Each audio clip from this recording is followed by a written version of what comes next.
नमस्कार, मैं हूं दीपक। आप देखना शुरू कर चुके हैं अनफोल्डिंग न्यूज़।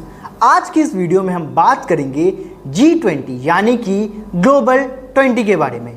आपने कहीं ना कहीं ये सब तो सुना ही होगा, चाहे वो न्यूज़ हो, टेलीविज़न पे चल रही, या फिर आपके फ़ोन में चल रहा आर्टिकल हो, या फिर इंस्टाग्राम पे कोई भी न्यूज़ फीड हो। आपने कभी ना कभी कहीं ना कहीं G20 यानी कि ग्लोबल 20 के बारे में सुना ही होगा।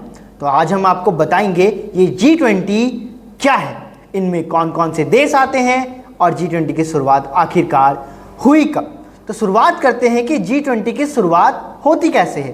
तो दरअसल 1999 में फाइनेंशियल क्राइसिस जब पूरे विश्व में आया हुआ रहता है, तो उस समय दरअसल होता यह है कि जो G7 के कुछ टॉप कंट्रीज रहते हैं वो मिलकर डिसाइड करते हैं कि इस फाइनेंशियल क्राइसिस को रोकने के लिए हमें एक ऐसा समिट और ऐसा गठन बनाना होगा, ऐसा गठजोड़ बनाना होगा जिससे कभी भी अगर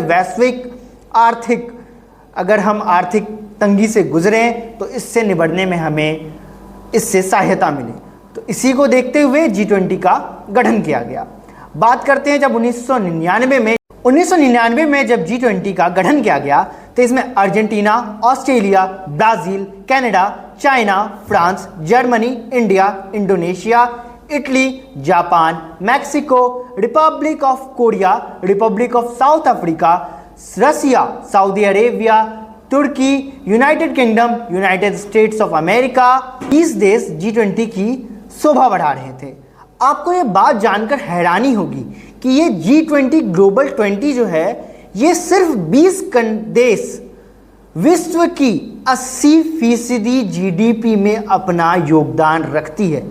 मात्र ये 20 चुनिंदा देश, जिसमें हमारा भारत भी शामिल है, विश्व की 80% GDP, मतलब आप ये समझ सकते हैं कि ये 20 जो देश हैं, 20 टॉप कंट्रीज हैं, हमारे इकोनॉमी के लिए कितनी ज़्यादा ज़रूरी हैं।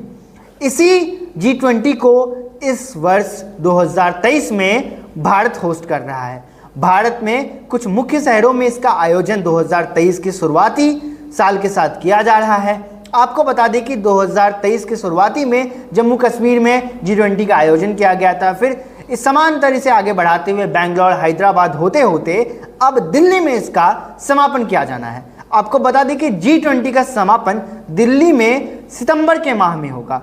8 से 10 सितंबर के बीच ये तिथि तय हुई है, जिस तिथि में G20 का समापन दिल्ली में होगा। आपको बता दें कि G20 को भव्य बनाने के लिए दिल्ली सज धज कर तैयार है।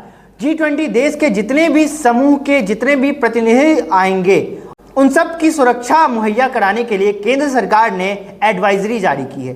केंद्र सरकार के एडवाइजरी में दिल्ली को 8 सितंबर से लेकर 10 सितंबर तक पूर्णतः बंद रखने का आदेश दिया गया है। आपको बता दें कि दिल्ली पूरी तरीके से 8 से 10 सितंबर तक बंद रहेगी। दिल्ली में ना आप घर से निकल सकेंगे, ना किधर जा सकेंगे। ये एक कर्फ्यू जैसा होगा। आपको बता दें कि इस 8 से 10 सितंबर में जब दिल्ली को बंद किया जाएगा तो कौन कौन सी चीज़ें बंद रहेंगी। सबसे बात करते हैं, आपके दिमाग में एक ख्याल तो आ ही रहा होगा, अगर दिल्ली बंद है तो हम अपने ऑफिस जा पाएंगे? जी नहीं, आप अपने ऑफिस नहीं जा पाएंगे। सरकारी ऑफिस हो या प्राइवेट ऑफिस, सबको बंद रखने का निर्णय लिया गया है। इसके अलावा निजी विद्यालय भी बंद रहेंगे। अगर निजी विद्यालय बंद रहेंगे, सरकारी विद्यालय बंद रहेंगे और जो इंस्टीट्यूशन है जिसमें लोग जाके काम करते हैं वो बंद रहेंगे, तो उनका काम होगा कैसे। दरअसल कर्मचारियों के लिए फैसला लिया गया है कि अगर ऑफिस 8 से 10 सितंबर तक बंद रहेगा तो वो इसके बदले 8 से 10 सितंबर तक वर्क फ्रॉम होम करेंगे। और बता दें कि दिल्ली की लाइफलाइन कहे जाने वाली मेट्रो को भी बंद रखने का निर्णय लिया गया है। इसमें दिल्ली के कुछ चुनिंदा मेट्रो स्टेशंस को शामिल किया गया है, जिनके दरवाजे एंट्री और एग्जिट के लिए बंद रहेंगे। इसमें से मंडी हाउस, केंद्रीय सचिवालय, पटेल चौक जैसे स्टेशंस शामिल हैं। आपको बता दें कि इसके अलावा आप ना ही घर से निकल सकते हैं, ना ही आप प्राइवेट मोटर व्हीकल का इस्तेमाल कर सकते हैं, ना ही आप पर्सनल मोटर व्हीकल का इस्तेमाल कर सकते हैं। साथ ही साथ किसी भी तरीके से चहलकदमी दिल्ली के सड़कों पर बंद रहेगी। दिल्ली के प्राइवेट जितने भी ओला, उबर जैसी सर्विसेज देने वाली कंपनियां हैं जो कि ट्रांसपोर्टेशन में मदद करती है, दिल्ली के ऑटो रिक्शास, इन सब को 2 दिनों तक सड़क पे ना निकलने के लिए कहा गया है। साथ ही साथ आपको बता दें कि इमरजेंसी सेवाओं को खुली रखी गई है। इमरजेंसी सेवाओं में ढील दी गई है, हॉस्पिटल्स खुले रहेंगे, एम्बुलेंसेस आ जा सकेंगी, फायर ब्रिगेड की गाड़ियां आ जा सकेंगी, जितने भी एसेंशियल कमोडिटीज़ के वाहन हैं उनको दिल्ली में आने दिया जाएगा।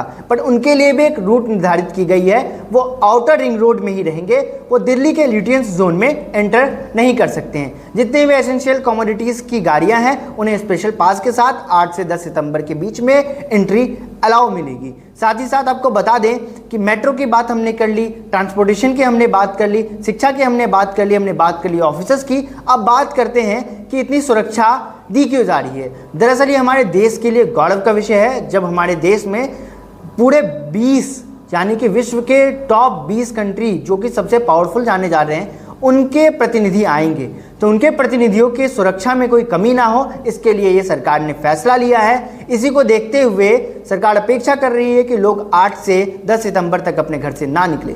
और भी ज़्यादा जानकारी आएंगी तो हम आपके साथ साझा करेंगे। बताइएगा हमारी ये खास वीडियो आपको G20 पर कैसी लगी। तब तक के लिए देखते रहें, बने रहें अनफोल्डिंग न्यूज़ के साथ। हमारे बेल आइकन को दबाना ना भूलें और हमारे इस नए नवेले चैनल को सब्सक्राइब करें। धन्यवाद।